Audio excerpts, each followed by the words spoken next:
Do you know the difference between self-worth and self-esteem? I confused the two for a really long time. I would use them interchangeably when really they aren't the same.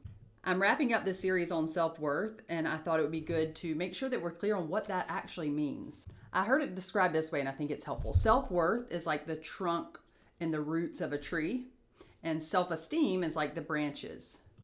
So if you think of it like that, your self-worth is very solid when you are clear on it.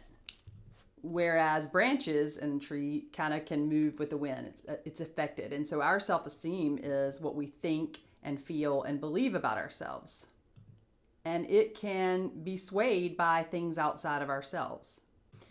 And it's hard to describe when you know your self-worth. It's hard to put into words what that means, but I know what it feels like. It feels like your home. There's a peace there that's unlike any other peace I've felt.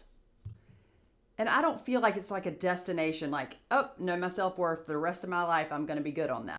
I mean, I continually find myself and catch myself looking for, or measuring or trying to determine my self-worth outside of myself. It's going to be a process, not an event, of knowing your self-worth. And it starts with awareness, like really paying attention to where you're looking to feel validated or to feel worthy or to feel, like you belong. Because a lot of times we confuse belonging with fitting in. Like when you belong, you are welcomed and loved for who you are. When you're fitting in, you are adapting who you are to fit other people. So you belong first with you, and then you can consider maybe belonging with others, because that's something as humans we desire is to feel a sense of belonging. But you have to belong in here first before you can seek to belong elsewhere. Because belonging here with yourself means that you are clear on who you are, you know that you have value, you know you're worthy of love, and that has to start inside, because if you try to find that anywhere else, it will always lead to pain and disappointment and emptiness. So pay attention to the times where you feel like, I am just me. I'm here. I'm just being. Because that's when you're connected and clear on your self-worth. It's when you are showing up to different spaces in your life and feeling like you are just being yourself. Like there's not anybody there that you're trying to impress. You are not seeking approval, validation, or acceptance. You are just there and you are okay. Like a tree sits in its roots and with the trunk. You are there and you are okay as you are. Not just okay. You are worthy and deserving of taking up space there. When you're not clear on your self-worth, you're going to deal with a lot of self-doubt.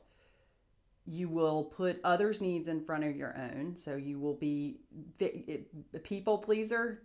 If you are looking to please and make other people happy, then that's a sign that you're not clear on what your self-worth and what you bring to the table. And this is a big one for me. I used to feel so awkward, and I still have to work on this. Like you feel awkward when someone compliments you. And this is a tough one for women. We have a hard time just saying thank you. That's the appropriate response. But that's when we're not grounded in our self-worth or clear on what we bring to the table. You do a lot of settling when you're not clear on your self-worth. Like you settle and think to yourself, well, this is the best I can do in relationships and jobs, all of those things. Like you have limits for what you believe that you deserve. You're not worthy because you're in a relationship or you're getting paid a certain amount or are a number on the scale or you've got a huge followings on social media. You are worthy because you are here. You were born. Like that's such a gift. You're worthy because there is not one other person on this planet, almost 8 billion people on this planet, and not one of them is exactly like you. You have different perspective and experiences and gifts to offer the world that nobody else can offer. You are not your emotions, you're not your feelings, you're not your thoughts, you're not even your beliefs, because sometimes your beliefs are someone else's beliefs. So you have to really do a lot of unlearning to get down and get clear on your self-worth. But it's so worth the work. You are worth the work because there is so much peace there. It all starts with awareness. So start paying attention to where when you're showing up, how you feel in the different spaces and places and around the people that are in your day to day. Are you feeling like you've got to make yourself smaller? Are you feeling like you've got to exaggerate who you are? Are you feeling like you have to pretend that you're something you're not? Are you looking to other people to give you validation for you to just taking up space in the room? Your self-worth will never be determined by anyone or anything outside of yourself. That will always lead to pain and disappointment and emptiness if you are seeking it anywhere outside of right here.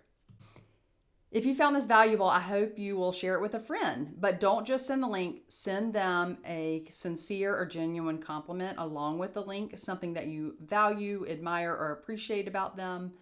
It will make them feel good to receive it, and it'll make you feel good to send it. And I think more than ever, we need so much more of that as women. And then subscribe to this channel. That way you will get the videos as I upload them each week. And I appreciate you being here, and I'll see you next week.